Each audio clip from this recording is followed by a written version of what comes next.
Счастье Творца. Вода. Забавно, ведь подобные слова в нашей голове лишь образ вызывают.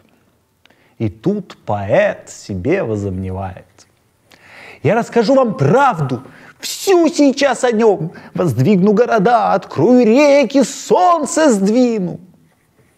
И дальше видишь только его спину, ведь он уж убежал творить. А ты остался здесь, никчемным грустным смрадом. Творец все бегает, метает в себя хламом, а ты все смотришь: ну зачем, зачем им это надо? Творец бежит, ломает двери, окна, ларцы, носы и остановки. А ты идешь за ним. Зачем?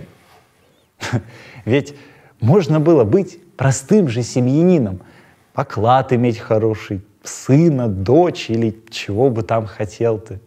Однако он бежит, а ты идешь за ним.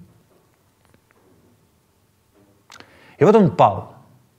Сражен депрессией или пулей, не так важно. Возможно, просто вдруг решил пойти назад. А ты догнал его. Стоишь и думаешь о беге. И раз уж нос сломал, дыхание уж сбито, зазнался, стал сквернейшим индивидом. Однако вдруг ты понимаешь, что ты счастлив.